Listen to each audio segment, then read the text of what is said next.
ప్రార్థన చేసుకుందాం. కృపా కనికరం గల మా తండ్రి, నిన్న నేడు ఏకరీతిగా సత్యుడు పరిశుద్ధమైన బంగారు పాదములకు అందరాలు స్తుతులు స్తోత్రాలు చేస్తున్నాం. ఆయా ప్రాంతాల నా తండ్రి గత వారం నా తండ్రి ఆయన ఆంధ్రాలో మీరు వాడుకున్న విధానం బట్టి స్తోత్రాలు. ఈరోజు నా తండ్రి నీ సన్నిధిలో ఆయన ఇక్కడ నిలబడిన ఆయన నీ మాటలు చెప్పుకుంటూ నువ్వు చెప్పిన కృపను బట్టి నీకు వందనాలు స్తోత్రాలు చేస్తున్నాను. కొంత సమయం నా తండ్రి నీ సన్నిధిలో ఆయన నిలబడి ఉండగా తండ్రి నన్ను శిలువను నలుగుపరిచి ఈ శ్రేష్టమైన మాటలతో మీరు మాట్లాడి నీ నామానికి మాత్రం మహిమ తెచ్చుకోండి. యేసు క్రీస్తు పరిశుద్ధ నామమున వేడుకొనుచున్నాను ప్రార్థన. ఆమేన్. ఈరోజు మన పరిశుద్ధ గ్రంథంలో భయభక్తులు కలిగి ఉంటే ఏం జరుగుద్ది లేక ఎలాగుంటది, ఆ మనిషి పట్ల ఎట్లా కృప కలుగుతుంది అన్నటువంటి విషయము కొన్ని విషయాలు మనము లేఖనాల ద్వారా మనము మరి చర్చించుకుందాం, లేక తెలియజేసుకుందాం, లేక వివరించుకుందాం. పరిశుద్ధ గ్రంథంలో మనం చూస్తే 147వ కీర్తన 11వ వచనము చదువు. తన యందు భయభక్తులు గలవారి యందు కృప కొరకు కనిపెట్టుకోని వారి యందు తన కృప కొరకు కనిపెట్టుకుని వారి యందు యెహోవా ఆనందించువాడై ఉన్నాడు. చాలండి. వాక్యం మనం చదివి చూసినప్పుడు తన యందు అనగా దేవుని యందు భయభక్తులు కలిగి భయము భక్తి గల వారి యందు తన కృప కొరకు కనిపెట్టుకుని వారి యందు యెహోవా ఆనందిస్తున్నాడు అనగా దేవుడు ఆనందిస్తున్నాడు. ఎవరైతే దేవుని పైన భయభక్తి కలిగి ఉంటారో, ఎవరైతే దేవుణ్ణి ప్రేమిస్తూ ఉంటారో, ఎవరైతే దేవునికి లోబడి ఉంటారో వారికి తన కృప కొరకు కనిపెట్టుకుని వారికి దేవుడు ఆనందిస్తూ ఉంటాడు. దేవుడు ఆనందించే సమయాలు కొన్ని సందర్భాలు బైబిల్ ఉంది. 99 మంది మారుమనసు అక్కర్లేదు నీతిమంతుల విషయం కలిసి సంతోషం కంటే పరలోకంలో ఎక్కువ సంతోషం అని ఉన్నారు. అంటే ఒక పాపి మారుమనసు పొందితే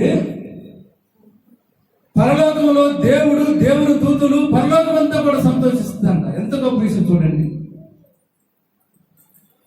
అలాగే మనం ఇక్కడ చూసినప్పుడు తన ఎంత ఆయన ఎంత భయభక్తులు కలిగి కొరకును వారి కొరకును ఆయన కృప కొరకు కనిపెట్టుకునే వారి కొరకు ఆయన ఆనందిస్తున్నాడు. ఒక వ్యక్తి లోకంలో ఎంత మనస్థితి ఉండొచ్చు, ఆ వ్యక్తిని బట్టి కాదు, కానీ దేవుళ్ళో ఉన్న వ్యక్తిని, దేవునికి భయపడే వ్యక్తిని గురించి ఇక్కడ ఆ మాటలు మనకు రాయబడింది. ఇంకొక మాట చదివండి. అందులో కీర్తన 33వ అధ్యాయం 19లో ఇంకొక విషయం రాయబడింది. అక్కడ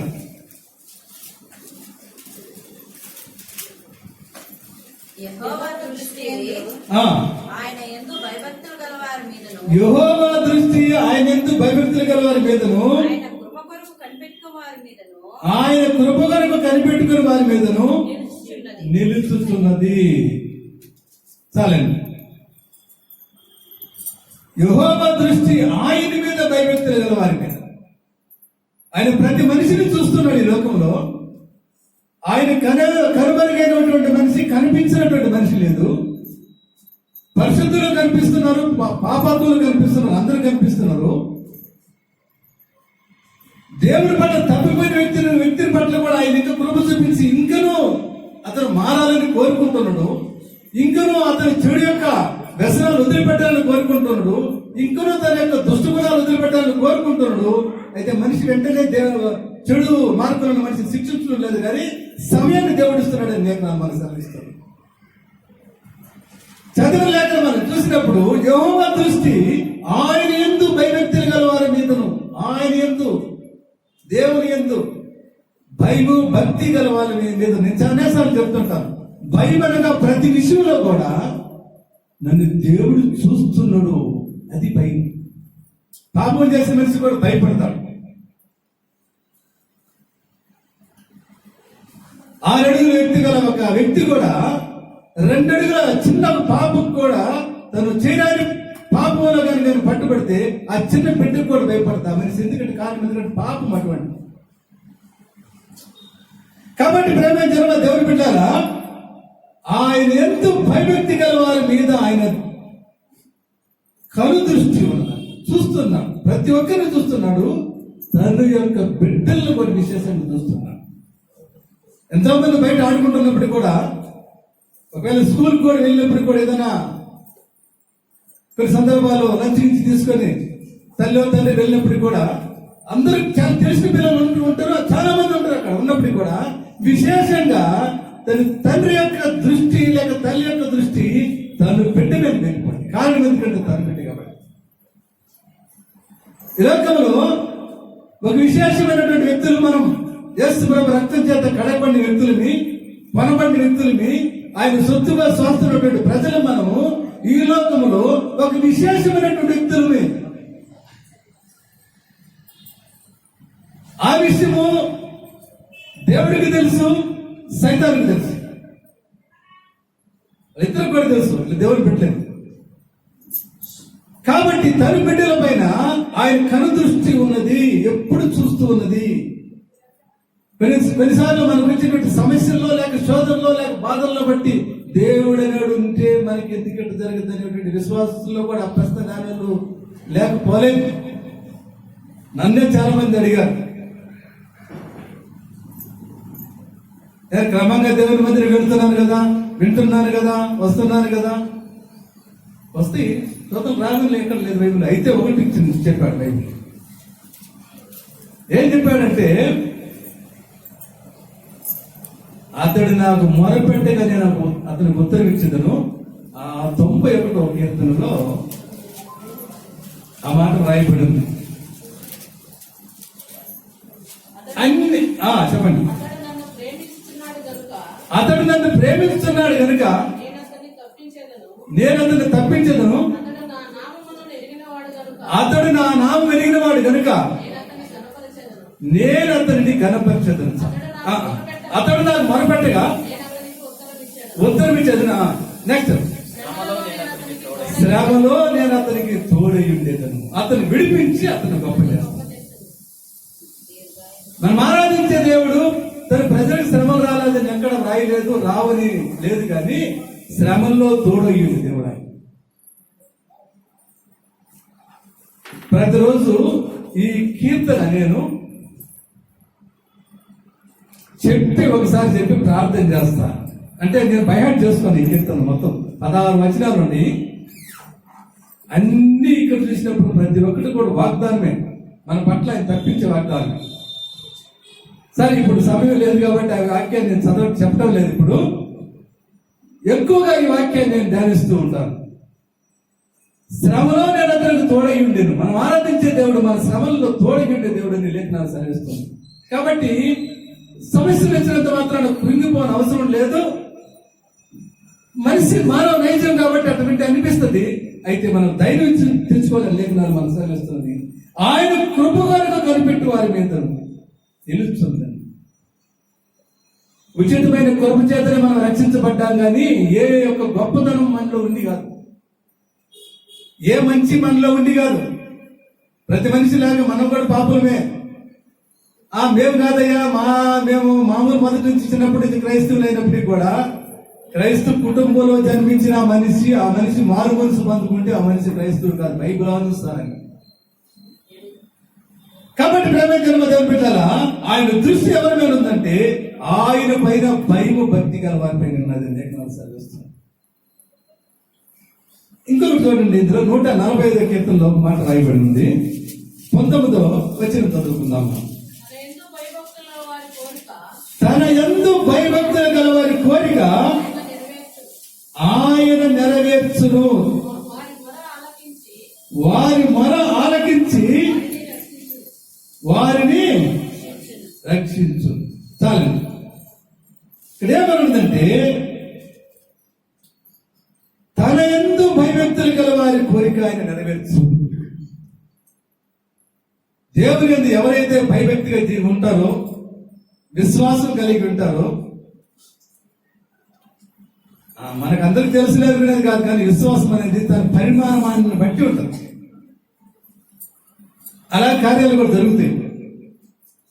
ఈ లేఖన మనం చూసినప్పుడు తన యందు భయభక్తుల వారి కోరిక ఆయన నెరవేరుస్తాడు. తర్వాత చదవండి, వారి మొర ఆలకించి వారిని రక్షించు. ఎవరు మొర ఆలకిస్తాడంటే, దేవుని యందు భయభక్తి గల వారి యొక్క మొర దేవుడు ఆలకిస్తాడని. అనేక సార్లు మన ప్రార్థనకు జవాబు రాని పరిస్థితుల్లో అన్నమాట, మనకి ఎందుకు రాలేదు, లేక నా ప్రార్థన లేకుండా దేవుడికి అంగీకరించలేదా అని. కానీ అంగీకరిస్తాడు. దానికి తగ్గ సమయాలు ఉండేది మనకి సెలవిస్తుంది. ప్రేమించిన దేవుని బిడ్డ. అదే కీర్తన గ్రంథం 25వ అధ్యాయంలో మనం చూస్తే 12లో ఇంకొక మాట రాయబడింది. యెహోవా యందు భయభక్తులు గలవాడెవడో వాడు కోరుకొనవలసిన మార్గము ఆయన వానికి బోధించును. చాలండి. యెహోవా యందు భయభక్తులు గలవాడెవడో అంటే ఏ వ్యక్తి అయినా సరే దేవుని యందు భయభక్తి. సాధారణంగా లోకంలో మేమందరం కూడా అందరికి దేవుడు ఉన్నారయ్యా, ఒకరికైనా మాకు అందరు కూడా అని అంటారు. కానీ సృష్టికర్త అయినటువంటి దేవుడు యందు చెప్పే మాట ఇది. రాయబడినటువంటి మాట చూస్తే, చదివినటువంటి మాట, యెహోవా యందు భయభక్తులు గలవాడెవడో అనగా ఎవరో వాడు అనగా అతను కోరుకోవలసిన మార్గం ఆయనకు వారికి బోధించింది. ఏ మార్గం అయ్యా కోరుకున్నదంటే మంచి మార్గము, పరిశుద్ధ మార్గము, పరలోకానికి చేరే మార్గం. లోకంలో అనేక మార్గాలు ఉండేవి. ఏ మార్గం, ఏదో ఒక తప్పుడు మార్గం కూడా కోరుకొని నాకు ఇది నెరవేర్చమంటే దేవుడు నెరవేర్చడు. విశ్వాసానికి సంబంధించింది, పరలోకానికి సంబంధించింది, దేవుని యొక్క ఉద్దేశాలకు సంబంధించినటువంటి మార్గాలు కోరుకుంటే తప్పకుండా దేవుడు నెరవేరుస్తాడు. వాగ్దానం ఈ యొక్క మాట యొక్క అర్థం. అనగా నేను విశ్వాసాలు బలపడాలి ప్రభువా, బలపరుస్తాడు. ప్రార్థనలో నాయన నేను బలపడాలి, బలపరుస్తాడు. అనేక విషయాలు బైబిల్ చదివేదంటే నాయన నాకు ఆసక్తిగా నాయన సహాయం దయచేస్తాడు. అలాగే ప్రతి ఒక్కటి ఇతరులకు ఏదైనా దేవుడి గురించి చెప్పే విషయంలో, ఇతరులు నడిపించే విషయంలో, దేవుడికి సంబంధించిన విషయాలు ఏదైనా కూడా మనం పరసంబంధమైన విషయాలు కోరుకుంటే ఆయన తప్పక నెరవేరుస్తారు.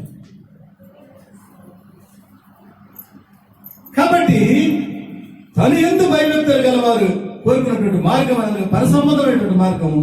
ఆయన సాయం దయచేసేవాడు, ఆయన ప్రార్థన ఆలకించేవాడు, ప్రతిఫలం ఇచ్చేవాడు అని లేఖనాలు సెలవిస్తుంది. ప్రేమించిన మా దేవుడు పెట్టారు. అదే కీర్తన గ్రంథం 34వ అధ్యాయంలో ఇంకొక మాట చూస్తే 7వ వచనంలో, యెహోవా యందు భయభక్తులు గల వారి చుట్టూ ఆయన దూతలు కావలి ఉండి వారిని రక్షించును. చాలండి. ఏదో బైబిల్లో కట్టుకథలు కదా రాసినయో, ఏదో కల్పన కథలుగా రాసినయో, లేకుంటే టైం పాస్ రాసింది కాదు. పరిశుద్ధాత్మ దేవుడు ప్రతి వాక్యం రాయించాడని మరి పేతురు పత్రిక స్పష్టంగా అర్థమవుతున్నది. 40 మంది తన బిడ్డల చేత, ప్రవక్తల చేత దేవుడు రాయించాడని ఇక్కడ వాక్యం మనకు సెలవిస్తున్నది. చదవబడిన వాక్యం కీర్తన గ్రంథం 34వ అధ్యాయం 7వ వచనంలో, యెహోవా యందు భయభక్తులు గల చుట్టూ ఆయన దూత కావలి ఉండి వారిని రక్షిస్తారు. అదే 94:11-12 కానీ చదివితే నేను ప్రతిరోజు ప్రార్థన చేసి నేను బయటికి వెళ్ళేటప్పుడు ఆ మాట ప్రార్థన, ఆ వాక్యం నాకు తెలుసు కాబట్టి ఇప్పుడు నాకు ఆ వాక్యం కట్టబడ్డం, ఆ వాక్యం చెప్పి నేను ప్రార్థన చేసుకుని వెళ్తాను. చదవండి. 91:11-12 నీ మార్గములన్నిటిలో నిన్ను కాపాడుటకు ఆయన నిన్ను గూర్చి తన దూతలకు ఆజ్ఞాపించును. నీ పాదములకు రాయి తగలకుండా వారు నిన్ను తమ చేతుల మీద ఎత్తి పట్టుకుందరు. చాలా ఎన్నోసార్లు మనకి బైకుల్లో మనం ప్రయాణించే, మనము లేక కార్లలో ప్రయాణించే కొంతమంది కూడా ఉండరు, ఇక్కడ లేదని లేదు. ఎన్నోసార్లు క్షణమాత్రం యాక్సిడెంట్ తప్పిన వాళ్ళు ఉండరు. నేను కూడా అట్లా జరిగింది, నా పరిస్థితి ఎన్నోసార్లు జరిగింది. ప్రేమ జన్మ దేవుని బిడ్డలారా, ఇక్కడ లేఖనాలు ఇక్కడ సెలవిస్తున్నాయి. ఆయన యందు 34:7 ఆయన యందు భయభక్తులు గల వారి చుట్టూ ఆయన దూతలు కావాలండి వాళ్ళు రక్షిస్తారండి. చదువుకున్నటువంటి ఇంతకుముందు చదువుకున్నటువంటి వాక్యము, నీ మార్గంలో ఆయన నిన్ను గురించి తన దూతలకు ఆజ్ఞాపించును, నీ పాదములకు రాయదాలు వారి నిన్ను తమ చేతుల మీద ఎత్తి పట్టుకుందరండి. అదే లాస్ట్ టైం నేను ఒకసారి పాస్టర్ గారు చెప్పాను, చిన్న సాక్ష్యం చెప్తానే, నేను కలుసుకోలేకపోయినా ఆయా ప్రాంతంలో. సరిగ్గా ఇదే మాసం 1వ తేదీ మెజెస్టిక్ నుండి బస్సులో నేను వస్తున్నాను. అది రోజ్ కలర్ లో బస్సు, మధ్యలో అంత గ్యాప్ ఉండదు. సైడ్ లో కూర్చొని కిటికీ పక్క సైడ్ లో అనమాట, ముందర పెద్ద కొంత గ్యాప్ ఉంటుంది. మనుషులుంటే ఏం ఇబ్బంది అంత ఒక కొట్టుకున్నా కూడా ఇటు సైడ్కి పట్టుకొని ఏదో నిద్ర మొత్తానికి నిద్రపోయినా. మళ్ళీ 8th క్లాస్ లో వచ్చిన తర్వాత ఒక ఎవడో ఒకటి సడన్ గా వచ్చిన తర్వాత సడన్ బ్రేక్ వేసినప్పుడు నేను ఎట్లా కొట్టుకున్నానంటే ఫుట్బాల్ కొట్టుకున్నట్టు అవతల పోయి కొట్టుకున్నప్పుడు అక్కడ ఒక ఆ పైప్ కి ఒక నట్టు ఉంది, బోల్ట్ ఉంది. సరిగ్గా దానికి ఎదురులో నేను ఉండేది, కానీ కొట్టుకుంటే మామూలు దెబ్బ తగలదు. నేను ఎట్లా కొట్టుకున్నానంటే బాల్ కొట్టుకొని మళ్ళీ ఎగిరితో వచ్చినట్టు ఖచ్చితంగా బోల్ట్ నా యొక్క నొసట్లోకి దిగేది. కంపేర్ చేయకూడదు, కానీ ఆ విషయం గురించి గొల్లాదికి దిగినట్టు దిగేది నాకు.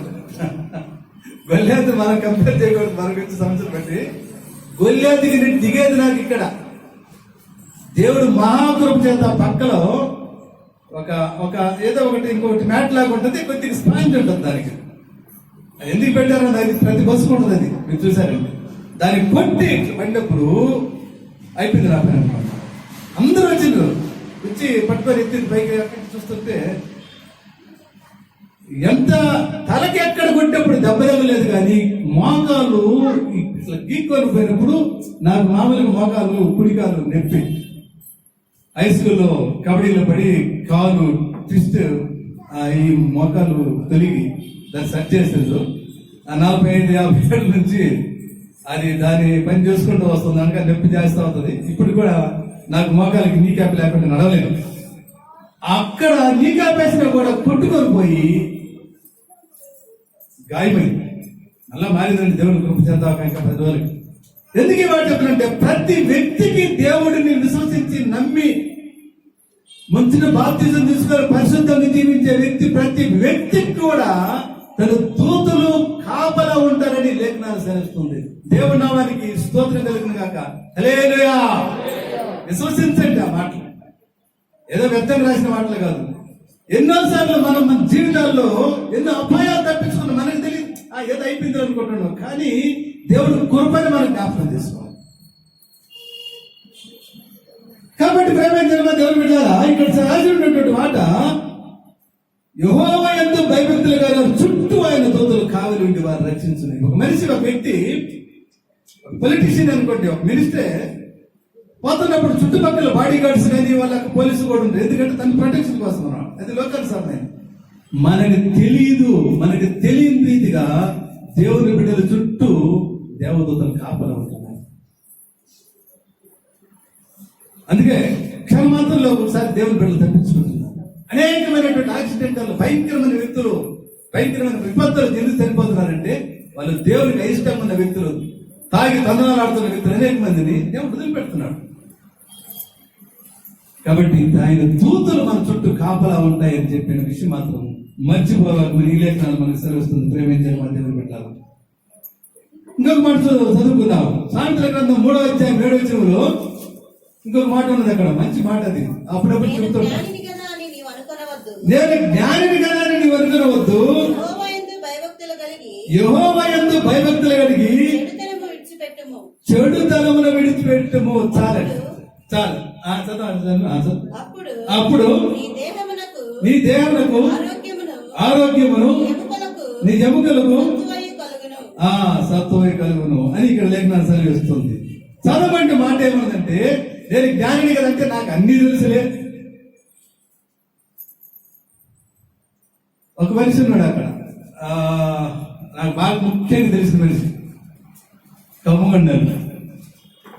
నాకు అన్ని తెలుసు, నాకు తెలియదు ఏది లేదని. మంచిది, సంతోషం, నేను తప్పనిలా. చర్చి పొరపాటు 50,000 జీతం తెస్తున్నాడు, 50 పైసలు కూడా దేవుడు ఖర్చు పెట్టాడు. నాకు అన్ని తెలుసు అంటే నీకేం తెలుసు? ఆ పాస్టర్ సరిలేదంటాడు, ఈ పాస్టర్ సరిలేదంటాడు, ఆ చర్చ సరిలేదంటాడు. నువ్వు అక్కడే సరిగా ఉండేది, నేను అక్కడే సరిగా ఉండేది, నువ్వు సరిలేదు. పాస్టర్ నిన్ను నువ్వు కరెక్ట్ చేసుకొని చెప్పింది, నువ్వు మార్చుకో, ఈ వదిలిపెడితే నువ్వు బాగుంటావు అని చెప్పి.